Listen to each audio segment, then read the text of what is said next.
사랑하는 여러분, 우리 교회 생활을 하니까 이런저런 용어들, 교회 용어들을 듣지 않습니까? 그런데 우리들이 사용하는 용어 중에 교회 오빠라는 게 있어요. 저는 잘 못 들어본 말인데 웃는 분들은 좀 사용을 한 것 같아요. 이 교회 오빠라는 말이 도대체 무슨 말일까? 제가 인터넷 검색을 해보았어요. 그랬더니 교회 오빠라는 말은 아주 좋은 뜻을 가지고 있더라고요. 바르고 단정하고 상냥한 남성을 비유하는 말. 아니, 바르고 단정하고 상냥하니까 얼마나 좋습니까? 그런데 왜 우리 교회 여자 청년들은 자꾸 바깥에서 신랑감을 찾는지 모르겠습니다. 그 이유를 면밀히 분석해 본즉, 그건 저의 분석이니까 얼마나 사실성 있는지 모르겠어요.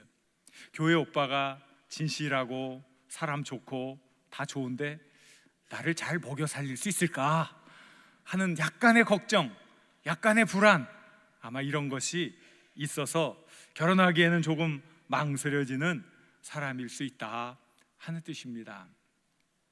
우리가 예수님을 믿고 신앙생활을 하면 우리들이 공동체의 덕을 세우고 하나님의 영광을 드러내는 일을 해야 한다 하는 말씀을 많이 듣습니다.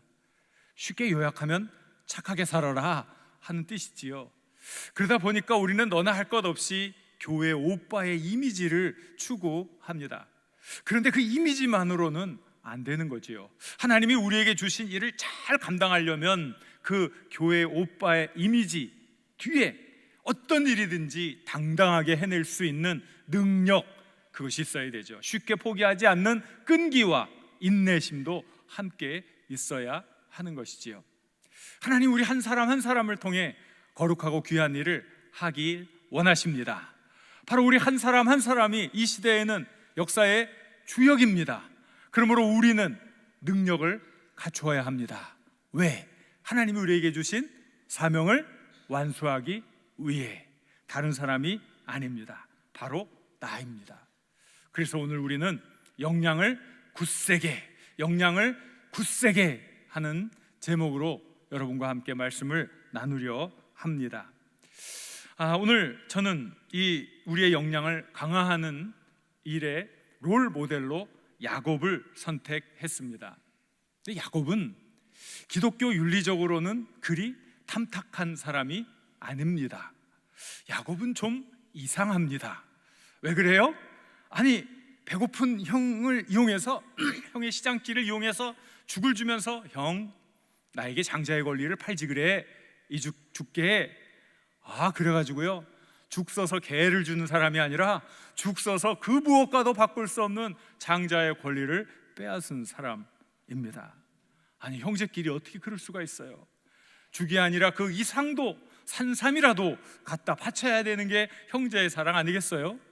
그런가 하면 또 장자의 축복을 완전히 자기 것으로 만들기 위해 눈이 보이지 않는 아버지를 속이는 불효막심한 일을 행하더라 이거예요. 야, 나만 잘 살면 된다는 이 생각 때문에 형제고 아버지고 눈에 보이지 않는 이런 사람을 뭐라 그럽니까? 파렴치범이라고 그러죠. 뭐라 그럽니까? 그런데 이러한 사람이 이 우리 모델이 되다니, 이런 사람이 어떻게 거룩한 믿음의 계보를 잇는 믿음의 조상이 되었는지 쉽게 납득이 되지 않는단 말입니다. 그런데 잘 생각해 봐야 돼요. 뭘 생각해 봐야 됩니까? 하나님께서 그런 인간 야곱을 선택해 주셨다. 야, 이게 커다란 은혜구나. 그걸 깨달아야 돼요. 왜 그래요? 내 자신의 이기심, 욕망이 야곱 안에 숨어 있기 때문에 그래요. 야곱이 이 파렴치한 나쁜 놈이라고 그랬는데 바로 그 놈이 나라는 사실을 알게 되는 순간 죄 때문에 죽을 수밖에 없는 나도 하나님이 사랑해 주시고, 죄 때문에 죽을 수밖에 없는 버림받아야 마땅할 나도 하나님의 은혜 아래 새 사람, 그리고 거룩한 역사를 만들어낼 수 있는 주역이 될 수 있다는 사실, 그 사실을 깨닫게 될 때 이게 은혜군요, 이게 감사한 일이군요 하는 걸 깨닫게 됩니다. 그렇지요. 우리가 무엇이 잘나서 이런 은혜를 받습니까? 우리가 얼마나 대단해서 하나님으로부터 이렇게 거룩한 사명을 받았습니까? 아무것도 내세울 것도 없고 자랑할 것도 없고 그저 다른 사람들 눈에 보기에는 파렴치범에 지나지 않는 저 자신을 보게 됩니다. 그런데 하나님이 그런 무가치한 자도 하나님이 기회를 주시고 세워주시고 하나님의 거룩한 사역을 이루어가는 도구로 사용해 주셨습니다. 이게 복음이라는 겁니다. 오늘 우리는 복음 앞에서 자유를 누립니다. 복음 앞에서 새로운 소망을 발견합니다. 복음 앞에서 나같이 죽어 없어질 죄인도 하나님의 은혜 아래 새 삶을 살 수 있다는 가슴 벅찬 소망을 얻게 됩니다. 이 복음이 여러분의 삶을 변화시키는 힘인 줄 믿습니다. 그러므로 오늘 우리는 그저 감사하고 그저 기뻐하면서 이 말씀의 의미를 되새겨야 할 것입니다. 우리는 야고보에게서 몇 가지 중요한 일들을 배우려고 합니다. 자, 첫째, 그가 가지고 있는 실력, 역량, 그게 무엇일까요? 그것은 제가 곰곰이 생각해 보았는데요, 이게 뭐냐면요, 당시의 세계관을 깨는 정신이다. 정신. 당시의 세계관을 깬다. 이게 참 어려운 일이거든요. 근데 야곱이 이걸 했다는 거야. 물론 내가 더 잘 살기 위해, 복 받기 위해 한 그런 여러 가지 행동들은 분명히 도덕적으로 문제가 있는데 그가 한 생각을 잘 생각해 보십시오. 생각을 생각해 봐라 이거예요. 이게 우리가 할 수 있는 일이냐 이거예요. 자, 모든 사람들은 어떻게 생각하냐? 태어나는 순서대로 먼저 태어난 아들을 뭐라 그래요? 네, 장자라고도 하고 첫째 아들이라고도 그러죠. 두 번째 태어난 아들을 뭐라 그래요? 둘째 아들이라고 그러잖아요. 세 번째 태어난 아들? 셋째 아들이죠. 그 막내로 태어난 아들? 막내 아들이죠. 마지막으로 태어났으니까. 그건 뭐예요? 그 사람의 운명인 거예요. 운명. 뒤집을 수 없는 것 아닙니까? 그러면 그 당시 히브리 사람들의 생각은 장자가 아버지의 모든 것을 계승하는 거예요. 가업을 잇는 거예요. 둘째나 셋째 아들이 아무리 똑똑하고 잘나도 아버지의 가업을 이을 수는 없는 것이었어요. 그러니까 그것은 야곱도 받아들여야 할 운명이고 그 당시에 모든 사람들이 하나같이 생각하는 모든 세계관이었다 하는 거예요. 그런데 야곱은 어떻게 생각했어요? 둘째 아들로 태어나서 뭐가 되려고 그랬어요? 첫째 아들이 되려고 했던 거예요. 이건 우리는 상상할 수도 없는 일을 한 거예요. 누구도 감히 그런 생각을 하지 못하고 그 당시의 세계관을 뒤집는 반항아적 기질이 나타나는 거죠. 우리가 야곱이 한 일을 부정적인 시각에서 보면 굉장히 나쁜 일이다 평가할 수 있는데 다른 관점에서 보니까 다른 세계가 열리는 거예요. 그 세계가 무엇입니까? 많은 사람들은 그냥 운명론자로 사는 거예요. 운명론자, 태어난 대로 이게 내 운명이야, 숙명론자로 살아요. 그런데 야곱은 자신의 운명을 스스로 만들어가는 개척자로 살았다는 거지요. 요즘 우리들이 패러다임이라는 말을 많이 사용하잖아요. 많이 익히 아는 말이에요. 그 패러다임이 무슨 뜻입니까? 이 패러다임은 한 시대에 어떤 일정한 기간 동안 한 사람들의, 그 시대 사람들의 전체적인 사고를 규정하는 기본적인 인식의 체계라는 말이죠. 그러니까 다 똑같이 생각하고 다 그렇게 가는 거예요. 요즘은 너나 할 것 없이 우리는 평등하다 하는데 한 200~300년 전에 모든 사람이 평등하다 그러면 너는 쌍놈인데 뭐가 평등해? 죽습니다. 신분제 사회에서는 누가 그런 생각을 해요? 그러니까 사람들은 다 그 시대의 아들이요 딸이다 하는 말이 있는 거예요. 그런데 이 패러다임은 고정되지 않습니다.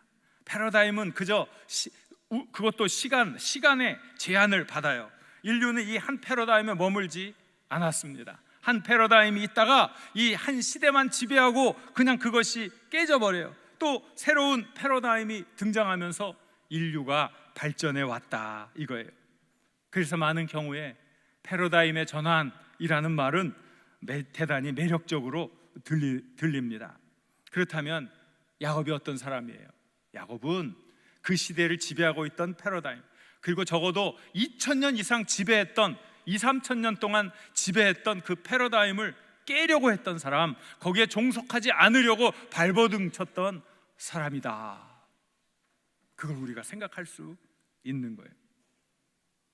뭐 우리들이 말하는 개척정신이나 도전정신이나 뭐 이런 것도 맞을 거예요. 확고하게 자리 잡은 기존의 체제에 안주하지 않고 새로운 틀을 만들려는 노력, 이게 필요하죠. 요즘 우리는 저마다 이러한 것들에 분주합니다. 왜? 이 세상은 무한 경쟁 시대 속에 막 가가지고 기업도 먹거리를 찾아야 되고 신세대의 성장 동력이 무엇인지 찾아가는 것. 그런데 기존의 사고방식으로 안 되는 거예요. 안 되는 거예요. 언젠가 삼성이 뭐 세계 인류 기업이 되었다 막 그랬는데 이게 어떤 현상이 옵니까? 또 어떤 사람들은 이제 삼성은 위기에 직면했습니다. 그전에는 앞에 따라갈 기업이 있어서 앞에 기업으로부터 카피캣이라는 아주 치욕적인 말을 들으면서도 열심히 벤치마킹을 위해 따라갔는데 이제는 더 이상 따라갈 게 없어. 이제는 새로운 걸 만들어내야 돼. 이제부터 사실은 위기가 온 것입니다. 이렇게 분석을 했다는 거예요. 새로운 걸 만들어내지 않으면 힘든 세상이 된 거죠. 새로운 패러다임을 창조해내지 않으면 기존의 패러다임 속에서 사라져버리는 그런 것이 되는 거지요. 이게 기존의 생각으로, 기존의 경험으로 안 되는 거예요. 그것을 넘어서는 신선한 생각이 있어야 합니다. 그러므로 우리는 야곱으로부터 이러한 정신을 배워야 해요. 한계에 갇히지 않는 생각, 불가능을 너머에 있는 세계를 보는 식견, 다른 사람이 아니라 내가 변화의 주역이 되어야겠다 하는 생각입니다. 따라해 보세요. 내가 변화의 주역이다. 다른 사람이 아니라 내가 변화의 주역이 될 수 있다. 이거예요. 자꾸 새로운 세계로 나아가는 이것이 우리의 역량을 강화시키는 첫 번째 길이 될 것입니다. 또 야곱은요, 정말 성실하게 주어진 일에 최선을 다하는 모습을 보입니다. 이 야곱이 얼마나 열심히 살았냐면 야곱이 외삼촌 집에 가서 피난의 생활을 하는데 그 기간이 무려 20년입니다. 근데 이 14년은 아내를 얻기 위해서 봉사한, 그리고 나머지 그 6년 동안은 품삯을 받아가면서 일을 한 그런 시간으로 되는데 그 20년을 얼마나 수고를 했는지 이렇게 고백을 합니다. 우리 확인해 보겠습니다. 창세기 31장 40절 말씀 같이 읽을까요? 내가 이와 같이 밤에는 추위를 무릅쓰고 눈붙일 겨를도 없이 지냈나이다 그랬어요. 여기 보니까 낮에는 더위, 밤에는 추위. 이게 우리는 좀 덜 실감이 납니다. 그런데 성지순례를 한 분들은 그걸 알게 되죠. 그 사막과 같은 그 기후 속에 얼마나 낮에는 뜨거운지 몰라요. 또 밤에는 뼈가 시린 듯한 느낌을 주는 추위가 찾아옵니다. 그렇게 출애굽한 이스라엘 백성들이 어떻게 광야 생활을 합니까? 하나님이 구름기둥, 불기둥을 통해 그들을 보호해 주시잖아요. 낮에는 구름기둥으로 그 더위를 막아주시는 거예요. 밤에는 불기둥으로 그 추위를 막아주시는 거예요. 그만큼 그런 자연환경, 그 어려운 환경이 바로 그곳의 실정이었다는 거예요. 바로 그러한 상황 속에서 야곱이 어떻게 살았어요? 뭐라 그랬어요? 뭐 할 겨를이 없었다고요? 눈 붙일 겨를. 여러분, 눈은 왜 붙입니까? 눈은 왜 붙여요? 잔다는 거죠. 잠을 자는 거. 근데요, 잠잘 시간도 없이 열심히 일했다는 거예요. 그것은 누구도 인정하냐면 외삼촌 라반도 인정하는 거예요. 그에게도 아들들이 있었어요. 그런데 아들에게 맡겨주면 이게 잘 번성이 안 돼. 그런데 야곱에게 맡겨주면 막 때가 늘어나. 그러니까 이 야곱을 어떻게 해서든지 자기 수하에 두려고 이 외삼촌 라반은 무진장 노력을 했던 거예요. 그래서 모든 일, 사업적인 일은 자신의 아들들보다 야곱을 더 신뢰했습니다. 왜 그래요? 그의 부단한 노력, 성실함이 있었기 때문에 그렇습니다. 왓슨이라는 분이 이런 얘기를 했는데 굉장히 공감이 돼요. 어떤 얘기입니까? 사탄은 빈둥거리는 자 중에서 지원자를 찾고 하나님은 일하는 자 속에서 지원자를 찾는다 그래요. 잘 생각해 보세요. 어떤 일을 할 때 누가 일을 잘 합니까? 일 잘하는 사람이, 그렇죠? 일 잘하는 사람이 일 잘합니다. 맞는 말 같죠? 맞아요. 그래서 너무 바빠요, 나 할 일이 많아요. 그래도 그 한 가지 일을 더 맡기면 어떻게 해요? 너무 할 일이 많으니까 자기의 시간을 더 효율적으로 쪼개서 쓰면서 그 일을 해낸단 말이죠. 그런데 빈둥거리는 사람, 시간 많은 사람 일 맡기면 아이고 1시간만 쉬지, 2시간 쉬어도 돼, 3시간 쉬어도 돼, 이러다가 마감 시간이 지났는데도 일을 못하는 거예요. 너무나 당연한 일 아닙니까? 여러분, 우리들도 그래야 되지 않겠습니까? 실력으로 인정받아야 하지 않겠습니까? 성실함으로 존중받아야 하지 않겠습니까? 이 사람 놓쳐서는 큰 손해야. 여러분, 성실하게 사십시오. 수고를 아끼지 마십시오. 많은 이들로부터 존경받는 사람이 되시길 바랍니다. 꼭 나와 함께 있어야 할 사람, 꼭 우리 회사에 있어야 할 사람, 우리 교회에 꼭 있어야 할 사람, 이 나라에 꼭 있어야 할 거룩한 일꾼들 되시길 우리 주님의 이름으로 간절히 축원합니다. 또 야곱은 이런 집요함이랄까요, 끈질김이랄까, 이런 게 있는 거예요. 이게 대단한 일인데 얼마나 이게 끈질긴지 몰라요. 야곱은 사랑하는 여인 라헬을 아내로 얻기 위해서 무려 14년 동안을 한결같은 그런 수고를 아끼지 않았습니다. 근본적으로 쉽게 포기하지 않는 사람이었어요. 이 창세기 30장에 보면 우리가 이해할 수 없는, 또 현대 과학으로는 설명할 수 없는 사건이 나옵니다. 이게 무슨 사건이냐 하면, 이제 이 야곱이 아무리 외삼촌 집에 있어서는 이게 자기에게 득이 될 게 없는 거예요. 아이고, 내가 이제 독립해야 되겠다.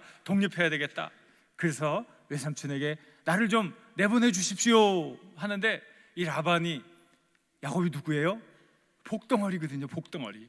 이 사람 놓치면 안 되니까 어떻게 해서든지 붙잡아 두려고 하면서, 그래, 이제는 너에게 품삯을 줄 테니까 내 곁을 좀 지켜다오 그랬어요.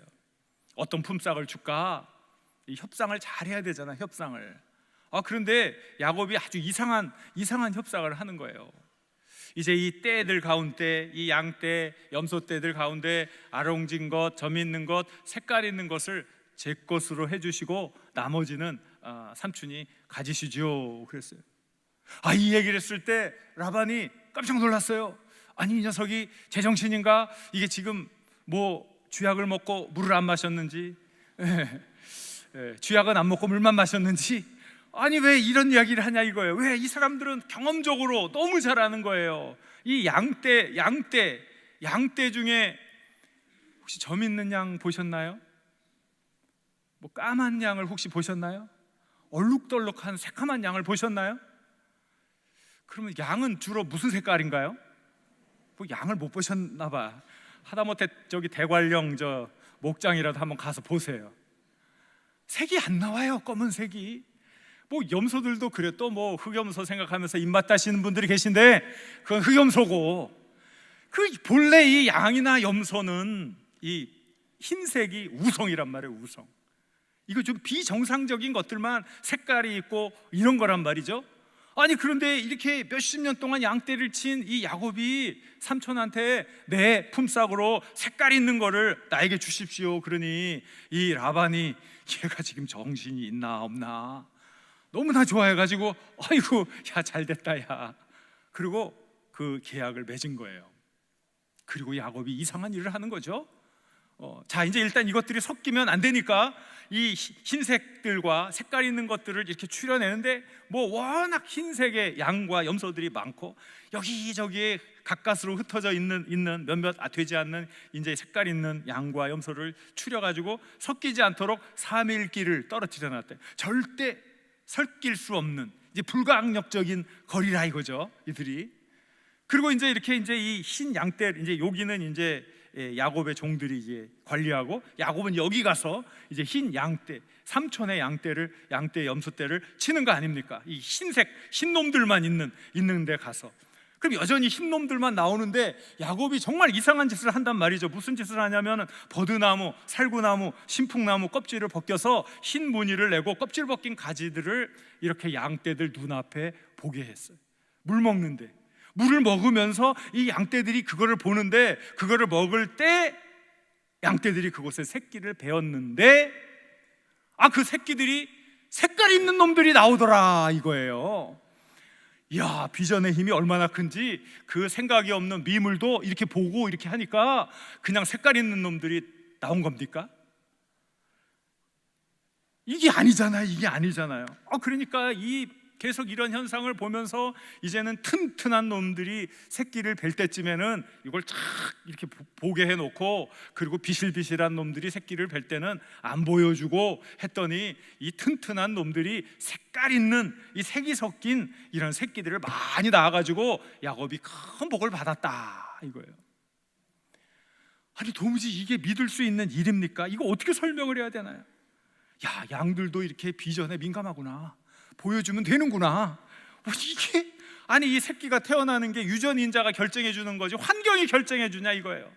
우리 같이 이렇게 생긴 이런 색깔을 가진 인종을 뭐라 그래요? 감사합니다, 황인종이죠. 또 백인종이라고 그러는 분들이 계셔요. 근데 이렇게 우리가 황인종인데 아기를 딱 임신을 하고, 아이고 우리는 백인을 낳아야 되니까 맨날 흰색만 보았더니 얘가 태어났는데 백인이더라. 아니, 또 임신하고 맨날 검은색만 보았더니 불도 안 들어오고 맨날 껌껌한 데서 있었더니 태어나 보니까 감둥이더라. 있을 수 있어요, 없어요? 없는 일이잖아요. 그런데 이 일이 일어났다는 거예요. 이게 어떻게 설명을 해요? 황인종은 황인종을 낳는 것이 유전 법칙 아닙니까? 유전 법칙. 그런데 이 법칙이 깨어지는 거예요. 그리고 야곱이 의도한 대로 이러한 일들이 일어나는 거예요. 이거 어떻게 설명을 해요? 이걸 어떻게 설명이 안 돼. 과학으로, 생물학으로 설명이 안 되는 거예요. 그런데 우리말에도 지성이면 감천이라는 말이 있더라고요. 사람이 어떻게나 열심히 그 일을 했던지 하늘이 감동했다. 그래서 자연 법칙을 넘어서는 기적이 일어났다. 그게 우리나라 말에도 있더라고요. 저는 이것이 하나님께서 그에게 베풀어 주신 기적이라고 해석합니다. 경험의 법칙, 자연의 법칙, 과학으로는 설명할 수 없는 결과가 났기 때문에 이것은 하나님이 그에게 베풀어 준 기적이 아니고는 설명할 수 있는 방법이 달리 없기 때문입니다. 그런데 왜 이런 일이 일어났을까요? 야곱의 집요함, 끈질김, 그것 아닐까요? 죽도록 노력하는 그 모습에 하나님이 이러다가 야곱이 죽겠구나, 그에게 은혜를 베풀어 주신 겁니다. 역량을 발휘하는 사람들, 큰 자기 역량이 이렇게 큰 줄 몰랐다고 고백하는 사람들 보면 그 어렵고 힘든 상황 속에서 방울버둥치고 몸부림치고 꿈틀거리고 그러다가 보니까 나에게 이런 능력이 있는 줄 몰랐는데 이 엄청난 능력이 쏟아져 나왔습니다. 내가 또 이런 기적을 누릴 줄은 아마 장담할 수가 없습니다. 그런데 내게 이런 엄청난 일이 일어났습니다.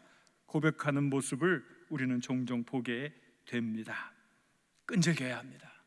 야곱은 너무나 무모했지만 끈질겼습니다. 불확실한 것에 기댔습니다. 그러나 집요했습니다. 좀처럼 포기하지 않았습니다.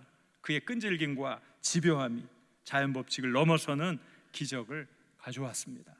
사랑하는 여러분, 여러분들도 끈질기게 도전해 보시길 바랍니다. 하나님이 주신 사명을 위해서 집요하게 집중해 보시고 나아갈 수 있기를 바랍니다. 그 집요함으로 하나님께 감동을 주시고 하나님의 기적을 체험하시길 우리 주님의 이름으로 간절히 축원합니다. 그리고 또 야곱은 참 지혜로웠어요. 이 지혜로운 것이 삶의 여러 부분에 나타나는데 특별히 사람의 마음을 헤아리는 지혜가 있었던 거예요.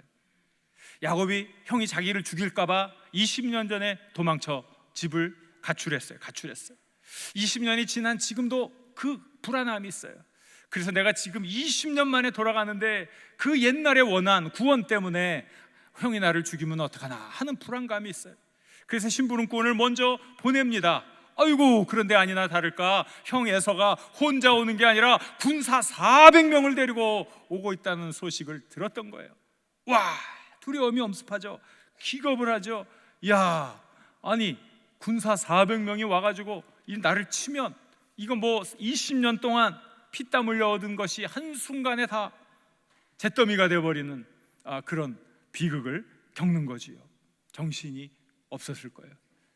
그런데 그 어렵고 힘든 상황 속에서 야곱은 얼른 정신을 차립니다. 그리고 자신의 모든 떼를 둘로 나눕니다.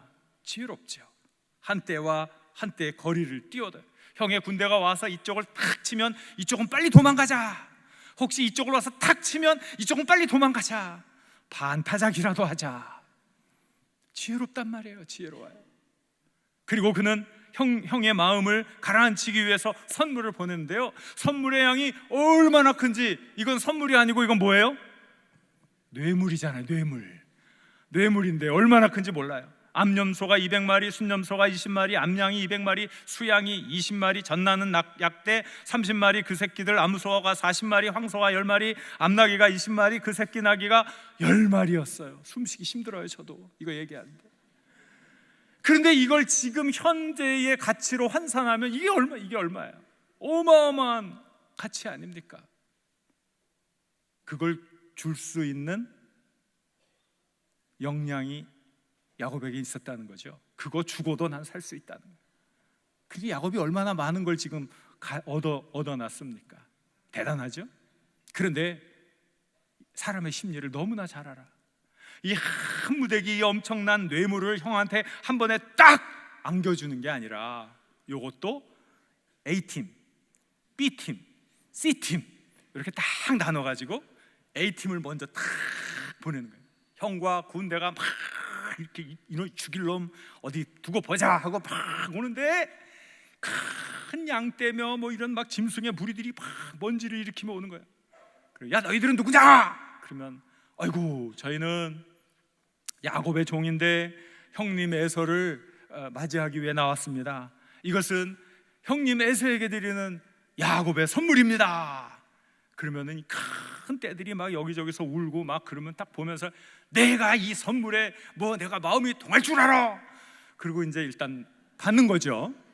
그리고 이제 또 막 가는데 또 저기서 또 한 떼가 또 막 와. 도대체 이게 누구냐? 그러면 이거는 동생 야곱이 형 에서에게 드리는 선물입니다. 그러면 에서가 조금 마음이 이놈아, 그래도 그렇지 이놈아, 이제 조금 이렇게 되는 거죠. 그리고 일단 또 받아. 그리고 이제 또 막 가는데 또 선물들이 막 와요.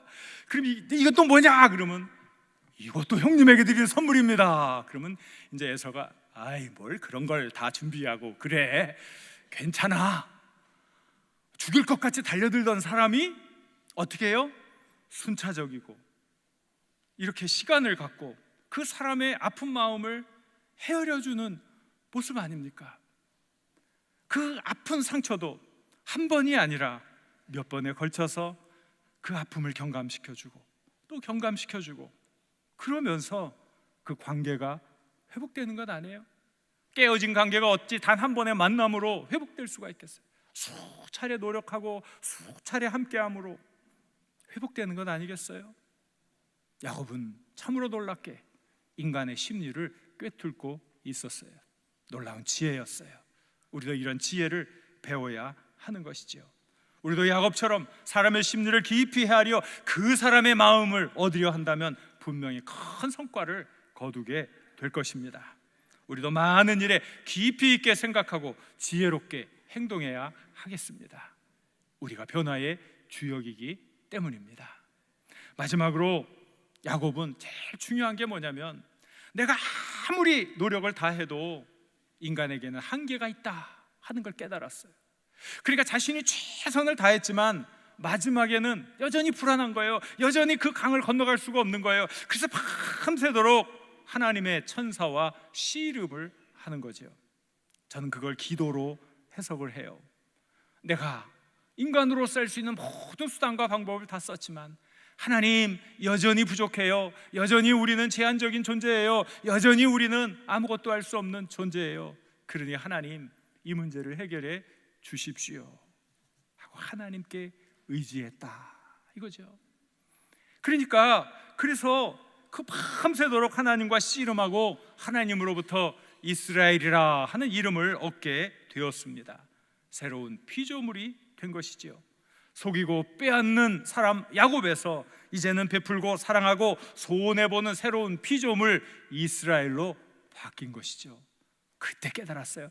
야, 내가 물질이 최고인 줄 알았는데 이 물질 20년 동안 피땀 흘려 본 것이 한순간에 다 날아갈 수 있구나. 물질이라는 건 이렇게 허무한 것이구나. 그러나 한 사람의 소중한 인품, 아름다운 삶의 모습, 그것은 그 무엇으로도 빼앗을 수 없는 값진 것이구나. 그걸 깨닫게 되는 거예요. 내 이름이 야곱이 아니다. 너는 이제 이스라엘로 살아야 한다. 이스라엘이 되어라. 하나님께서 그의 존재를 변화시켜 주었어요. 한 사람의 거룩한 인품, 그것은 그 무엇으로도 빼앗을 수 없다는 사실을 뼈저리게 느끼면서 재물은 없어도 하나님 한 분만으로도 기뻐하는 아름다운 인생, 복된 인생이 된 것입니다. 사랑하는 여러분, 우리 신앙의 중요한 변증법적 모순 가운데 하나가 하나님의 절대 주권과 인간의 자유의지입니다.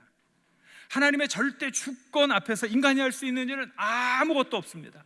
자유의지가 어디 발붙일 수가 있겠습니까?